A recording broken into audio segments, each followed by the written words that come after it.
Hey everybody, this is Marian Cowigowen. And this is David Owen. And this is You Show Me Yours, the podcast where a married couple talks about the movies and TV that they loved before the first date. And today I was made to watch Billy Madison. Yes, you were. Yes, you were. What happened? What happened to Airheads? It is not available streaming apparently. Airheads was a bit of a audible kind of last second. I was like, I'm going to challenge myself. I'm going to just say something that pops into my head at the end of the last episode. And I had Brendan Fraser on the brain, and it popped into my head. And normally, I know whether or not a movie is viewable because I have a list, and Airheads is not viewable anywhere, apparently. Went off script, and this is why we don't do that. The lesson I have learned already, and now you know too. Yes. And because sometimes we can catch it and re-record the outro, but that episode was already gone. And here we are. We called the audible of the audible, and it's Billy Madison. Good start to the year. Yes. Professional as always. This is of course, Billy Madison is, of course, the 1995 Adam Sandler joint, the one that people would cite for better or worse as the start of the Adam Sandler movie empire. And it's a heck of a thing. It's very SNL Sandler. I gotta say, there were a lot of things where I was like, oh, that seems like it's from a skit. And that does too. And, the whole thing with the lunch lady, and he's singing all these songs to himself. And I was like, yep, that's one of the things that I wrote down. And again, because we had to audible this at the last second, I got no research. I got no information, nothing other than an adolescent love for Billy Madison. This movie came out in 1995. I was 16, like 16-ish years, 15, 16 when this movie came out. It's PG-13, so I saw it in the theaters and owned it on VHS. Oh gosh, of course you did. And watched it upteen times with my friends, and we quoted lines from it constantly. Speaking of, you were 16. This was the year I graduated high school. Can we not do the math on how long ago that was? It was 10 years ago, right? Yes, right? Course. That's what we're sticking to it. Of course. But if you've never seen this movie before, it's the loose plot is that Billy Madison is the son of a hotel magnate. Ralphie's dad made it in the world and now owns a hotel. Darren McGavin plays the dad in this, who was also the dad from A Christmas Story, of course, famously. Yeah. His dad owns a bunch of hotels, Madison hotels, and the son has just lived this life of like absolutely not living up to his potential, being just a general screw up. And it's come time for the dad to hand over the company, and he's going to hand it over to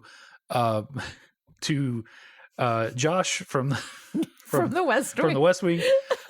One of the best Bradley Whitford roles. He's had a ton of really good roles, but like this is the one that I always think of when I think of him. Even before Josh. I gotta say, I'm very glad to get to see him in this because I've been hearing about this for years and I had never seen it. And it's hilarious to see the through lines between this guy and Josh Lyman. Because you can totally see Josh like couple of different decisions, and he ends up as this guy is hysterical.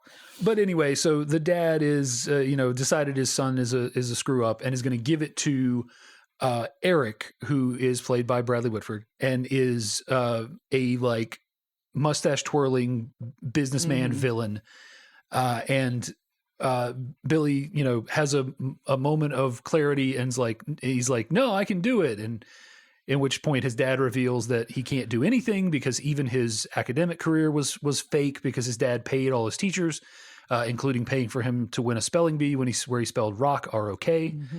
This is because the C is silent. And all you have to do to spell that right is who has the song R-O-C-K in the USA? Is that Springsteen? Yes, somebody. Yeah. So anyway, he throws down a like 80s movie style goofy challenge of, hey, if I can complete every grade, I'll do every grade 2 weeks from 1st to 12th, 2 weeks per grade. And at the end of it, if I graduate high school on my own merits, you give me the company. And of course, Eric, the villain of this movie, is like, you can't do that. That's ridiculous. And the dad's like, no, let's do it. He's like, there's 61,000 employees in this. You can't just risk their futures on some stupid bet. And Billy's dad is like, yeah, let's just do it. Let's do it. Yeah. And that sets the random nonsense in motion. Mm-hmm. Did you see, so our 12-year-old loves the YouTube channel Mr. Beast. Yes. And they had a video or a series of videos where their whole cadre of hangers-on had to do this, I think it was also first through 12th grade. And then it was like, and then at the end they would take an exam and whoever made the first, whatever. Oh, okay. I'm wondering if that was explicitly inspired by this, or was it just a completely random probably coincidence? It must be. I mean, I think it would be hard for it not to be. Yeah. Even if it wasn't them, if they're a little young who have grown up, like to watch this movie at the period where I did. So yeah, even if it wasn't direct. Yeah. Yeah. Go ahead. Anyway, listeners, if you saw this same video and let us know, because now I'm curious. Yeah. Has the first or second shoe dropped on Mr. Beast yet? Like, isn't that has he gone milkshake duck? You mean, did we find out that he's secretly terrible? Yeah. But I mean, like, already there's like a lot of like, hey, this rich man is making people dance for him. Like, he's like, hey, I've got $10,000 and if you can stay in this house that I put in the middle of the desert inside of a circle for 90 days, I'll give you $15,000. Like, he's just making poor people, including mostly his friends, but just in general, just dance for him. Wow. He does a lot of good stuff. Like, he does charity stuff, but like, I don't know if that's. And full disclosure, he has some ghost kitchens that we have ordered from, and the burgers are fine. Not great, fine. Yeah. No, I mean, I mean, like, even that, when you hear him explain that, like, that was something that an endeavor that he took to basically lend his name to small businesses during the pandemic to allow them to, like, oh, maybe you don't want to go to this, random local Greek restaurant, but if they make the burgers per his recipes and put his name on it, maybe you'll go there. And he gives most or all of the profits to them. They just have to buy the supplies from him or whatever, But yeah, I just feel like there's a dark side that we're waiting for there. There's always a dark side to everything. Anyway, just let us know if it's dropped yet or not. I would like, though, the opportunity to earn $15,000 before the dark side. Yeah. Well, he lives in North Carolina, or he did, but I don't know if he still does. Anyway. Anyway, Billy Madison. Probably would, if he was alive today, probably would be running a Mr. Beast style YouTube channel, making poor people dance. 100%, or definitely would be on YouTube. Blowing out your eardrums for sure. So this movie, it's a very it's one of the things I wrote up here is dumb 90s vibes. Like, movies in the 90s they were trading on this, on the dumb characters. Dumb and Dumber, obviously it's in the name. Ace Ventura. I mean, I'm not going to exclusively name Jim Carrey movies here, but it was a lot of that. All of the Farrelly Brothers movies, Something About Mary, and what was the one? The one with the conjoined twins, right? That's the one I'm trying to think of. There's Me, Myself, and Irene. There's several others. They did Shallow Hal, I'm pretty sure. Oh, yeah. Well, and Tommy Boy is the one that I was thinking of that seems very similar to this. Another one that I haven't seen and probably have heard referenced many, many, many times without knowing it. Similar vibes. Yeah, and we'll do Tommy Boy, so I don't want to get too deep into it. And we can do a proper compare and contrast when we do Tommy Boy. In this essay. Yes. So just, it's a lot of dumb 90s vibes, like initially unlikable male leads that kind of win you over by the end. Like, you don't necessarily approve of all of Billy Madison's actions by the end, but he has kind of won you over. Did he kind of win you over? No, not really. I mean, yes, because the movie wanted him to, but not really. Right. Well, basically, spoiler alert for a 10-year-old movie, right? 10, yes, 10, just 10. It's he, through various trials and tribulations, he wins the company. It doesn't go as smoothly. There's a betrayal, false accusations of cheating, and then there's an academic decathlon at the end, and he ends up being victorious and gets the girl. His third grade teacher, and that he's been pining after since since first grade. Who he randomly meets her on the first day of school.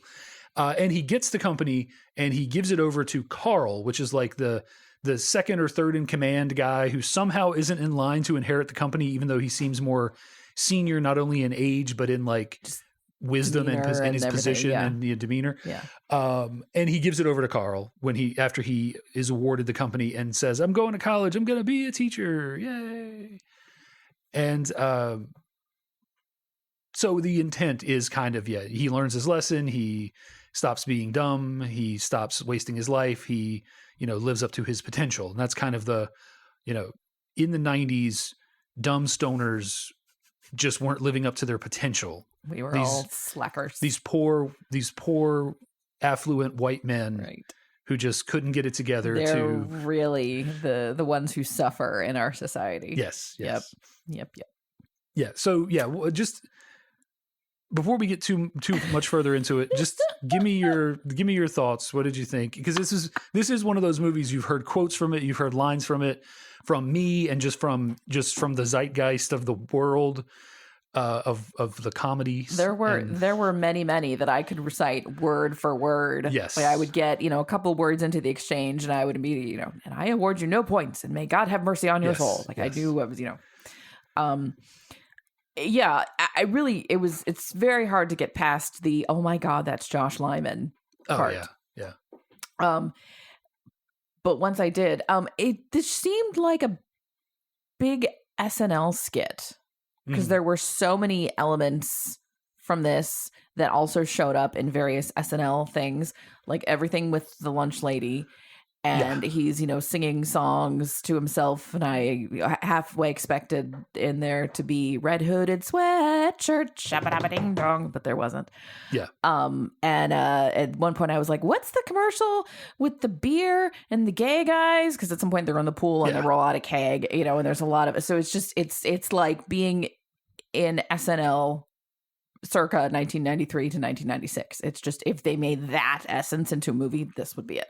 Yeah, it really is just a bunch of random ideas. It's like, and I think a lot of good comedy movies are like this. It's a very loose structure and then just a reason for shenanigans. I mean, like that is Ace Ventura is like that. Dumb and Dumber is like that. It's just a very loose structure, and then let's let these writers and or comedians, riff.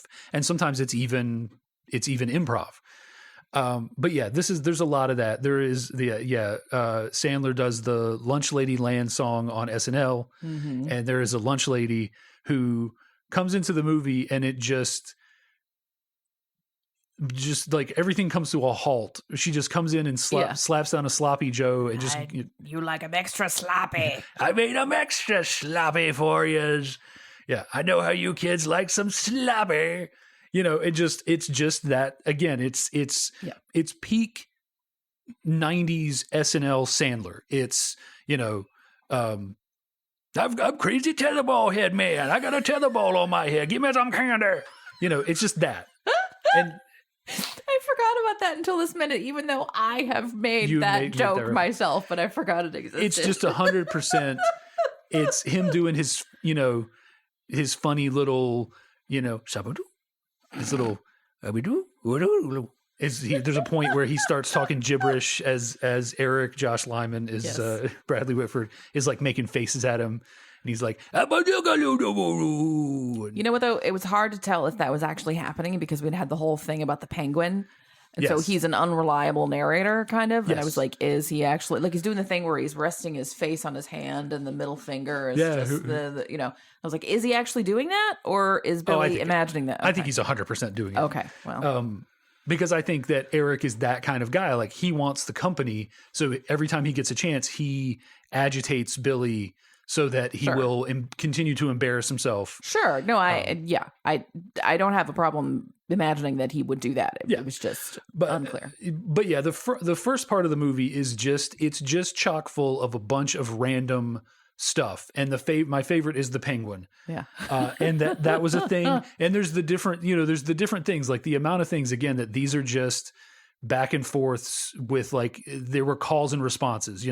Someone would say, shampoo is better. And then conditioner is more better. Oh, really, fool? Yeah, it's really fool.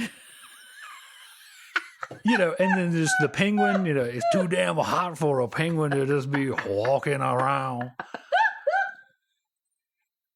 You all right? Yeah, this is going to happen a lot. Points though to the movie for recognizing that penguins are at the South Pole, not the North Pole. Yeah. Yes. He does.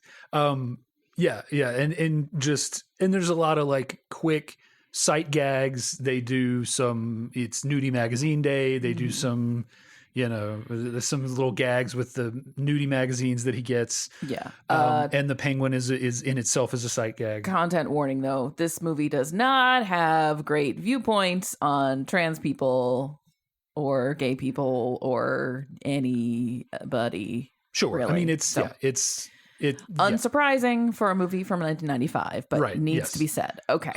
Could be way worse, but that is not to say that it is good. Yes. And like it's, you know, this and so many of the movies from the 90s, so many of the like screwball dumb comedies from the 90s are a really good way to judge how far we've come, because they're not like explicitly like the nudie magazines are grannies, drunk ladies, and it's called an unflattering name for trans women. Yes. Yeah. I was going to let you say it.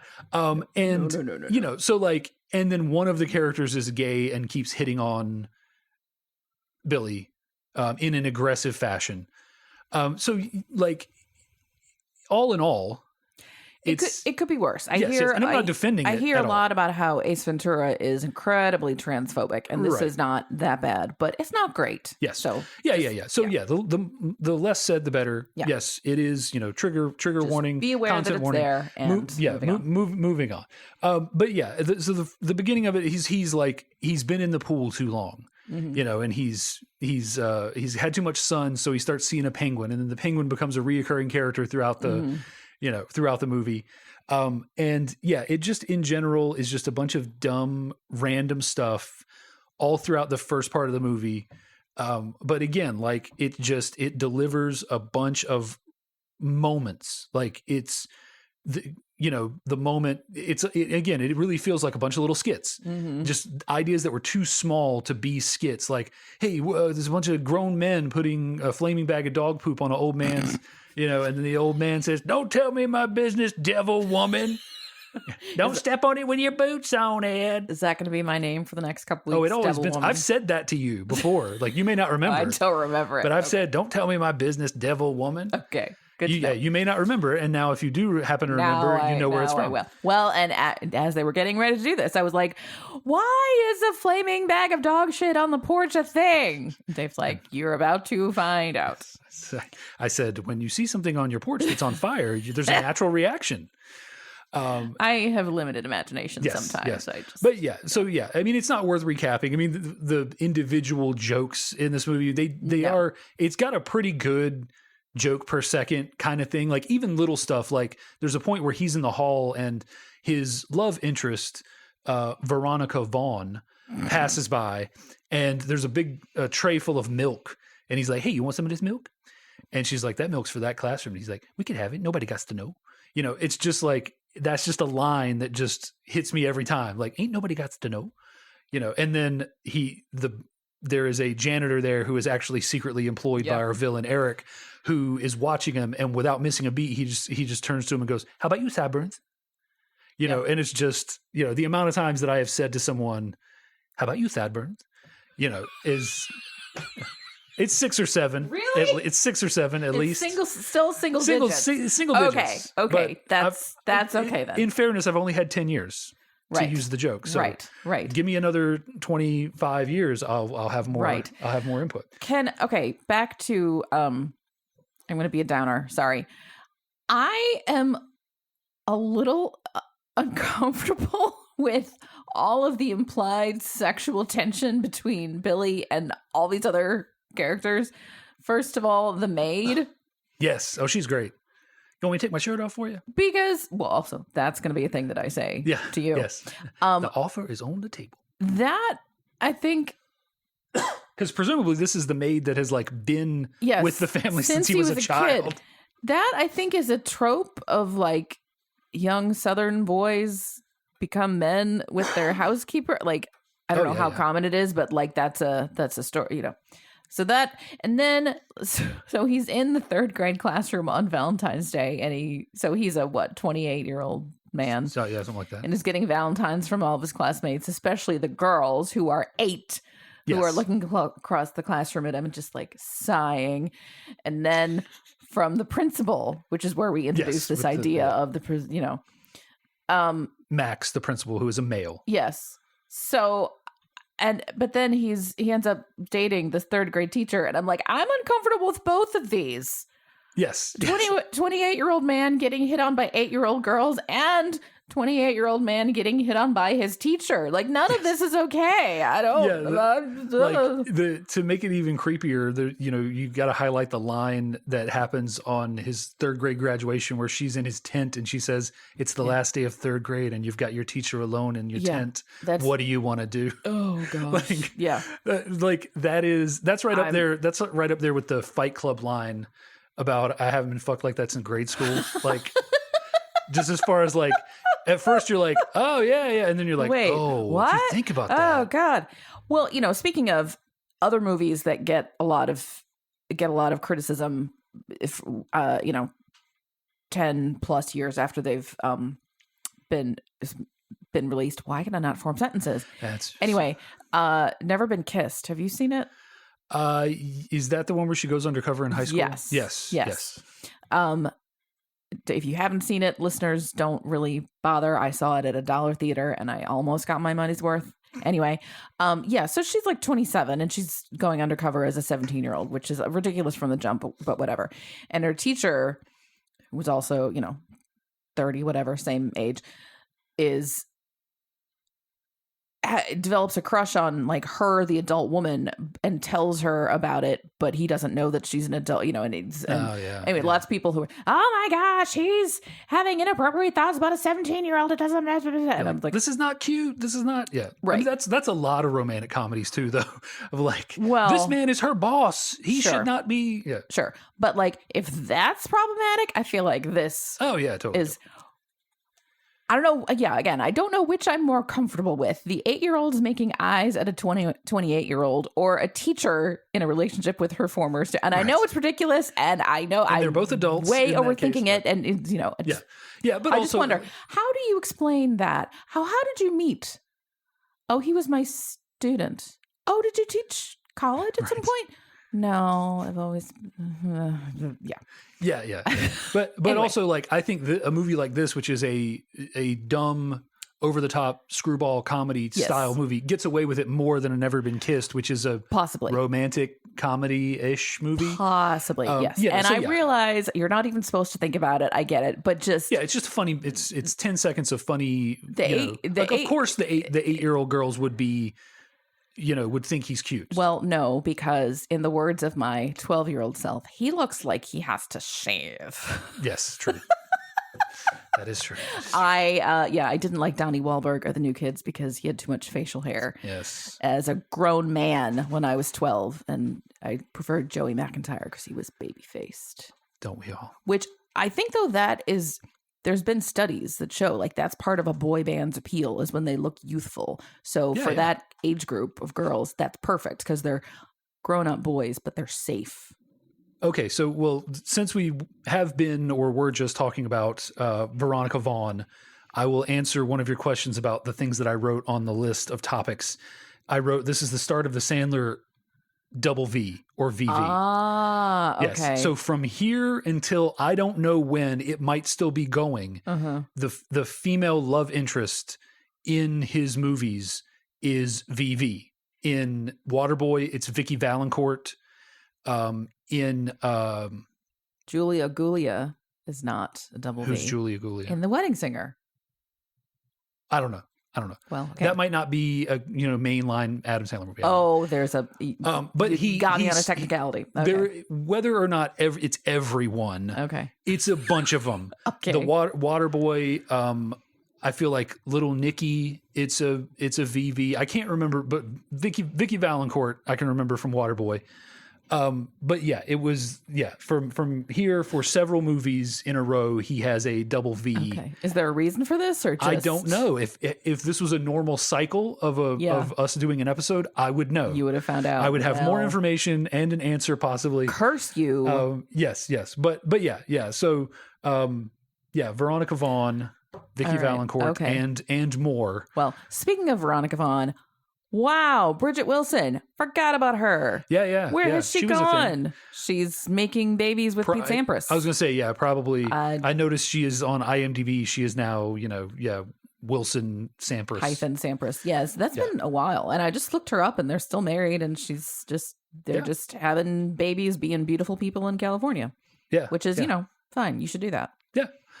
Yeah. It is weird when you see a movie like this and you're like, oh wow, like she or he was supposed to be a thing. Yeah. Like when you see a movie and it's got Josh Hartnett in it. Yeah. And you're like, oh right. I remember that. Or Skeet Ulrich. Well, his name was Skeet, so that was never going to go or anywhere. Ulrich, I don't remember. But like that, like, like all and then someone's like, or, the older brother from Party of Five, like, yeah. And then someone's just like, and what happened? They've made 30 movies since then and been in 10 television shows. Like they just didn't become it. They're all on the Hallmark Channel. That's right. I've never seen them. A lot of them are, yeah. Well, or it's similar to, we'll see a poster for, so-and-so playing at the whatever state fair. And you're like, how are they still? Well, that's what they do. They play the state fair circuit. Right, yeah. And, any random festival, they're like, yep. Oh, yeah. Like that. Have an amplifier. We'll be there. It's 100% possible to have one actual major hit and just build an entire career off that, what's the name? Soft Cell, Tainted Love. Still, that guy still has to hit that high note 3 times a week.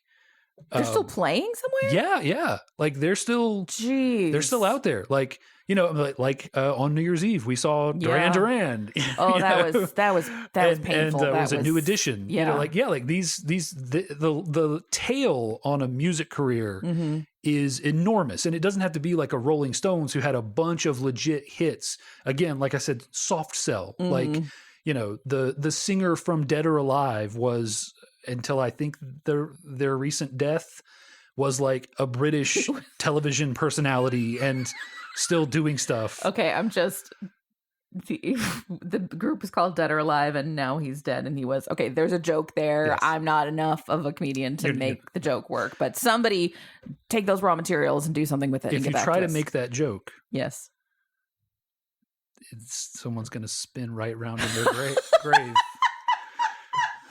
That's wanted Dead or Alive joke. I had to do it. Yes. Yeah. But yeah. Speaking of people just having a tail on their career, Tamra Davis, the director, who also directed another movie you might know of, named Half Baked. I've never, with the Dave unsurprisingly, I've never seen it. I know Jim Breuer's in it surprising. And is just doing kind of this. I'm squinting right He's now. doing his Jim 90s Jim Breuer character. Yeah. Yeah. And now he's just a shitty guy.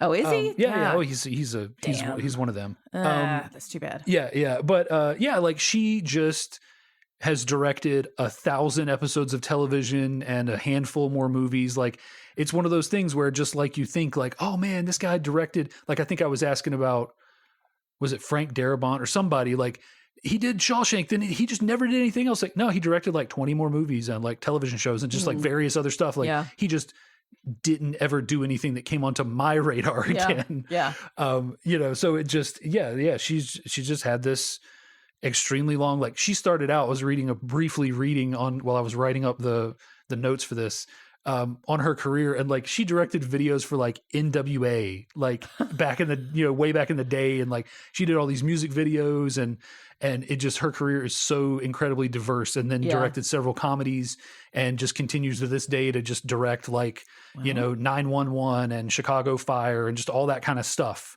She's just a working director. Like just like you can be playing at a state fair, you can be directing episodes of USA dramas and there you go, and A&E specials and stuff. I do all my time watching The West Wing and then listening to, there's a podcast that talks about each episode that actually is very interesting if you're interested in politics or in TV production, because it talks a lot about the inside baseball of both of those.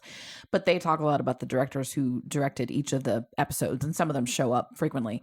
And so now I pay a lot more attention to who's directed a TV episode, and it's always like, oh, I know her. She directed season 2, episode 6 of the yes. So it's nice to see the people are still going, and sometimes someone will show up directing an episode of a show where I don't know them as a director, but they were an actor on something a long time ago. There's a lot of those. Like, he played so and so on Little House on the Prairie, and now he's directing, and whatever. It's interesting when you see that. There's the one guy, what's his name, who directed the movie version of Friday Night Lights. Pete something. Peter Berg. Yeah, Peter Berg. Yeah, he was on Chicago Hope. He's been an actor, and he's directed a bunch of stuff. Like, you see that transition where someone just kind of moves in and out of this, world. It's really, really, really interesting. I don't know if there's a whole lot more to say about this. This is really one of those movies. Like I said, we can sit here and I can say things that make her laugh from the movie. Yes. But it's not entertaining for you at home unless you've also seen the movie. So my biggest advice would be just go and watch it. Unless we did some kind of like Pink Floyd mashup, like start the movie playing right now, and then we'll laugh along with it, and you can hear us chortle. But that doesn't seem. And the like weird thing is, there's going to be like 25 minutes at the end of just dead silence. Or you're going to just go 25 minutes into the next episode in random order on the app. Might not even be our podcast, but it's guaranteed to work.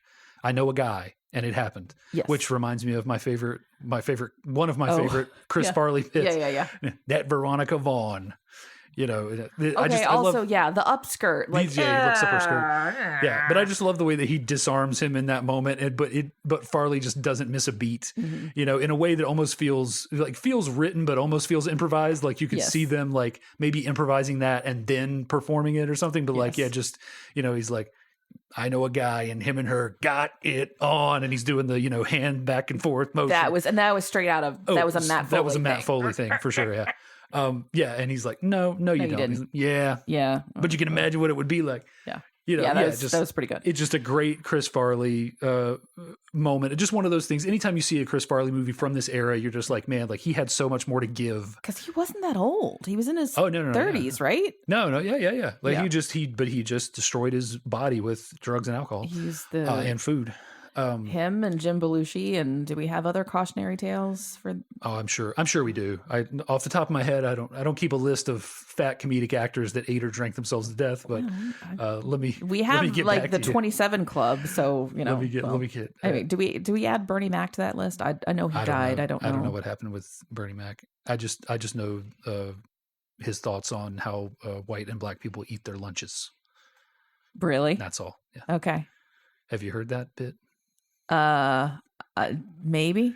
It's effectively, I feel like Michael Scott here now. Yeah, I don't think this is a good road to go down.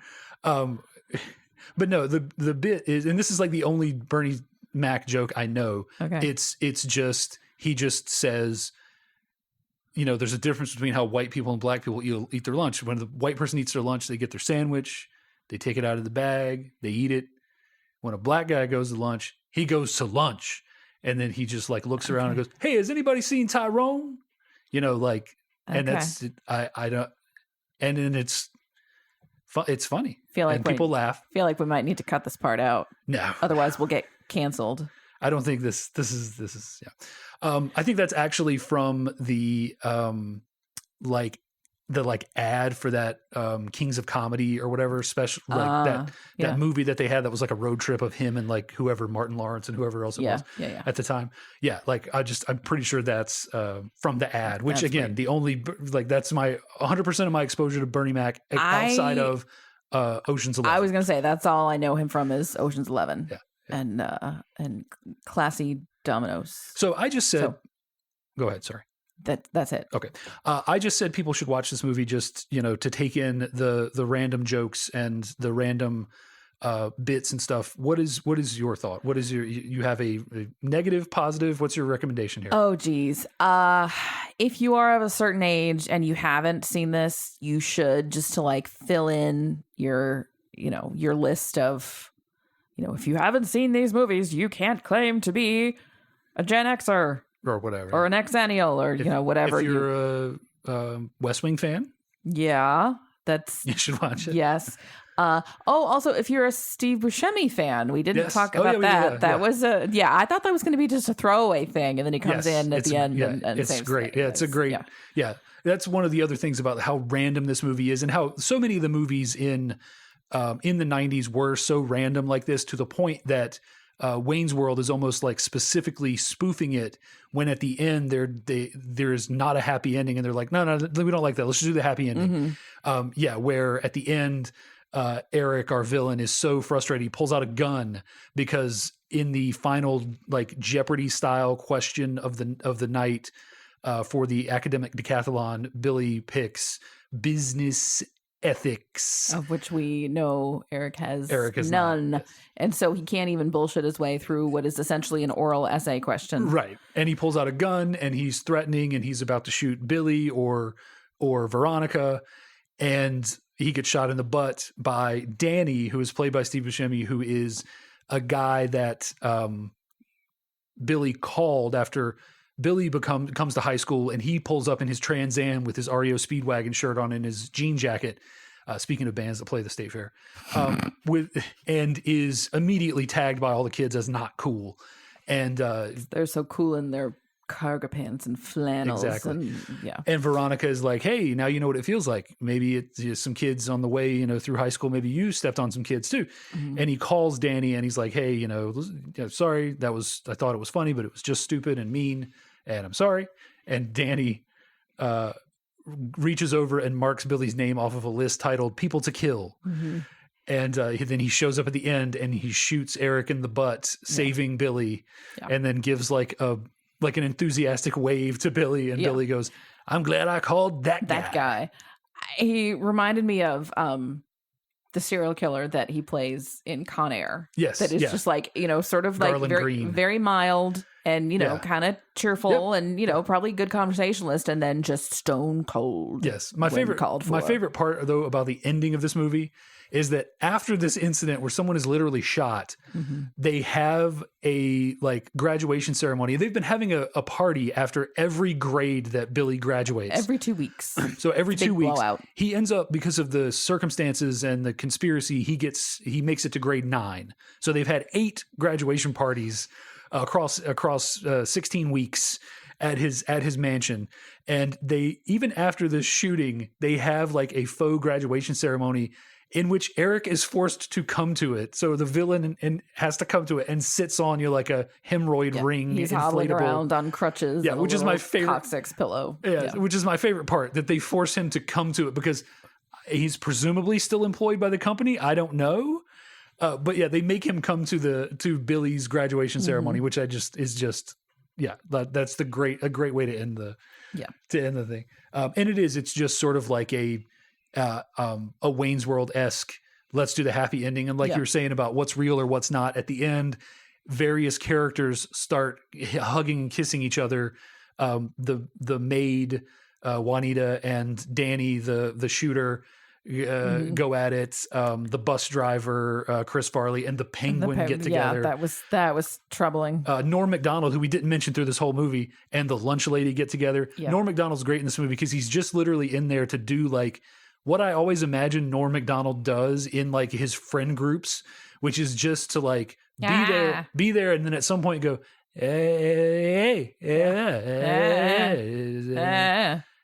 Penguin. That's it. And that he just has a line. He just says one thing. Hey, what's Billy doing over there? And they just kind of And that's it. Like it's just great. But yeah, he's peppered throughout this movie as one of the 2 adult friends who are just like slacker hanger-on guys. Would have been better if he could have done a Burt Reynolds impression at some point. Yeah. An oversized hat. Yeah, it's funny. Yeah. Speaking of Trans Ams, I don't know why that's funny. I don't know either. Yeah, who knows? So the last question I want to ask before we get out of here and let everybody go back to their lives, is this movie still funny? I mean, I laughed. 10 years later, is this movie funny? Right. I laughed. I feel like you laughed more towards the end than at the beginning. Whereas, and I feel like I laughed more towards the end than the beginning. Whereas when I was 16, I laughed way more at the first third of the movie than at the last third. And I found that to be flipped now. I was laughing way more at, don't look at me, Swan. Stop looking at me, Swan. And shampoo is better and all that crap. I was just on the floor about all that. And now I'm just kind of like, huh. Well, yeah, I think I was laughing at the lines that I knew were coming. Yeah, some of that, yeah. And I was laughing at Josh Lyman's alternate life. Oh, yeah. Oh, he's great. He's got a statue of it's a statue of David, but it's his head on it. And there's a point in the movie where he's polishing the butt. Yeah. It's just great. Yeah. He does the thing that so many actors won't do is he just 100% commits to going over the top with the character. To make himself look ridiculous. Yeah, to just be an absolute cartoon villain. Well, there's something that I have heard called smell the fart acting. Okay. Which I think is when someone's trying to look concerned or thoughtful and they just end up looking like they're smelling something really bad. Yeah. I couldn't tell you what that looked like until this movie because he's doing it the whole time. Nice. Which strikes me as something that, because he's very self-deprecating about his own acting style. Yeah. And he will sometimes make bets with other people like, hey, sometime during your scenes today, you need to, blah, blah, you need to tug on your ear and make it a thing, whatever. He had a bet with somebody that everything they filmed, they were, at some point he was going to swallow a belch, swallow a hiccup, something. Like if you ever watch West Wing and you see him do it, you'll be like, that's the one. That's I didn't see him do that in this, but a lot of smell the fart happening. And he's delightful to watch. So I enjoyed that more than the sophomoric Sandler stuff. Yeah. Do I think it's funny? Not, but it's not for me. Sure. Yeah. It wasn't for 18-year-old me when it came out. It's not for me now of an undisclosed age. It's not for me. Well, 28. It's 10 years later. Right. Exactly. Or 26. Sorry. I'm aging you 2 years. You said 18. You were 16, I'm 26. 18. That's right. I always forget how old I am. Right. Exactly. 26. Exactly. 26. We're not married yet. No responsibilities. Don't have a child. No. We've only been dating. Right. We do have that blue car though. Yes. That we still own. That is practically brand new. Right. Is it funny? No, but it's not for me anyway, so it doesn't matter. But I think, if you haven't seen it and you're our age, watch it just to check it off because it will things will click for you. Yeah, and I would say if you ever want to understand the weirdness of SNL in the 90s, and a little bit the late 80s, but really the early 90s, if you ever want to understand the weirdness, the stuff that was just like when I go back and watch it now and I laugh at it because I remember it. Mm-hmm. But the stuff that was just like an entire skit built around Rob Schneider going, "You like the juice? Eh? You want the juice on the grill? Eh? You like the juice?" That just sort of weird. And what's his name is in the movie. He plays the borophyll guy. Who is the writer on Conan. He does Robert Smigel. Smigel. He does Triumph. Yeah. He's in it. He looks familiar. It's that kind of. It's 90s Conan skits. It's early 90s SNL, which probably Conan was writing. Yeah. So it's just that vibe, just this weird, almost. It's almost so weird and out there that it's like kind of Monty Python. I don't mean it's like Monty Python. I mean, Monty Python is absurd, stupid comedy that almost loops back around to being intellectual in a way, like from a perspective of comedy. And it's the same kind of way. It's just like, it's so stupid and it's so random that it almost loops back around to being smart. Like it's not quite there, but it's like that, where you feel like, you feel like somebody really thought about this joke. They were like I get a thing in my head where I'm like he really thought about what all the words mean in the gibberish scene, when he does the throat cut motion and goes, "Gayo," but also he almost certainly didn't. No, I award that's you what I'm saying. No points. Yeah, and may God have mercy on your soul. Also, that guy, who is the list guy. Is he? Yeah, that's the list guy. Oh, that's great. We will take our clients' money. We'll keep the amount of money that they give us on a list. We'll keep this list in a very safe place. For instance, safe. And in our marriage shared parlance, I always conflate that with the skit where Al Gore is talking about we're going to take Social Security and put it in a locker box, and it'll look like a leather-bound copy of The Count of Monte Cristo. You may think it's a leather-bound copy of The Count of Monte Cristo, but it is not. It is not. And I am looking for one of those things where they take a book and carve it out and make a thing. I'm looking for that of Count of Monte Cristo. Just find an old leather-bound Count of Monte Cristo, because I can make one of those. I know you can. I've seen you do it. It was the best present at that. What do we call it now? White elephant, like what's the one where people dirty Santa, dirty Santa, but like people call it other things. White elephant, dirty swap, Yankee swap, whatever. Where everybody brings a gift and then you can steal. Yeah. I handcrafted a book that was hollowed out, and he's still salty about what he got in return. I got a friendship bracelet, which I now have somewhere in our house. I love the intent behind it. But I brought like the coolest gift. You don't know how long it took to make that friendship bracelet. I like the intent behind it. I like the effort put into it. We were explicitly told, appreciate it. Bring something handmade. So, yeah. This is true. And it is not easy to make one of those. Like, it involves cutting out a few pages at a time and using Elmer's like a PLA glue and water mixture to get everything, to stick together. And but yeah, if you find me a leather-bound edition of the Count of Monte Cristo, I can make one. So we're good on that. Y'all, if you find one, put a postage stamp on it and send it to You Show Me Yours. Just put it in the mail. Care of Podcast Place in Charlotte, NC. It'll make it here. Yes. Yeah. So I think that's pretty much it. I mean, like I said, there's tons I could say about this movie. I could keep saying lines all night. But there's really not a whole lot of reason to keep pushing. I think we've hit the main points. I think we have. If you've seen this movie and it's been 10 or 15 years, go back and watch it again. It's a whole different experience. And like I said, I imagine you will laugh at different points, less at the first half of the movie and more at the second half of the movie. And also you'll see all the, because you've been wokeified, you'll see all the problematic stuff that happens in the movie that in the 90s we were just like, oh, it actually has positive attitudes towards these things. And it doesn't. It acknowledges that they exist. Right. That's enough, right? Yes, yeah. No.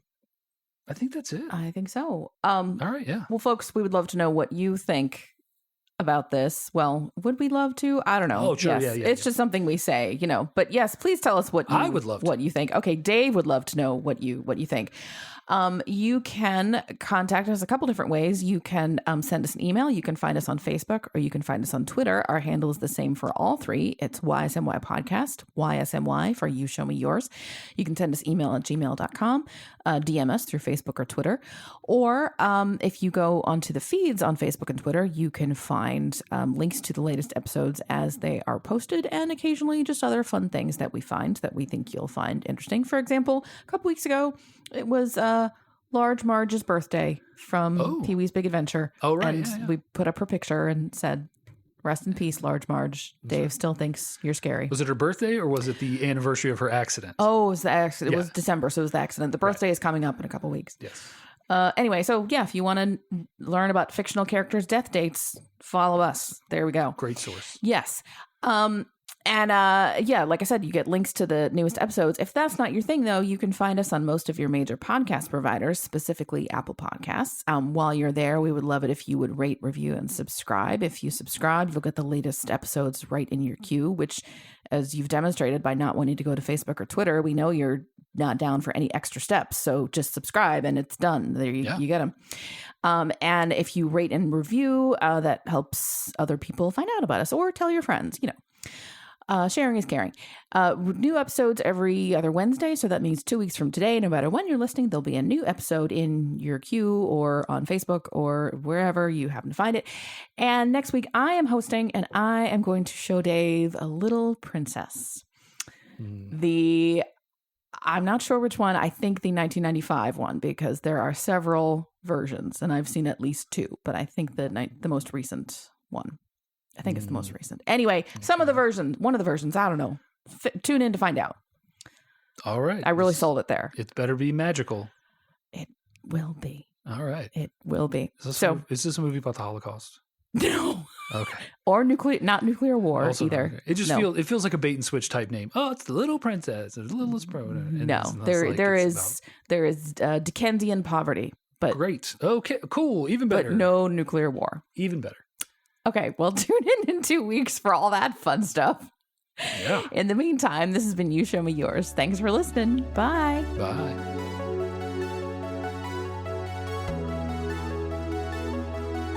The You Show Me Yours theme song is Uplifting Electronic Indie by Winnie the Moog from filmmusic.io. I think you might like Happy Gilmore better. Okay. And at this point now we've entered the Sandler verse, so we're going to have to do more at least 3 or 4 more. Okay. I know Bob Barker gets punched. Yes. They spoil that, which was a great reveal. He was in it. Everybody knew he was in it, but they spoil the punching in like the Peacock ad or something. The ad for buy Peacock. Come buy the Peacock.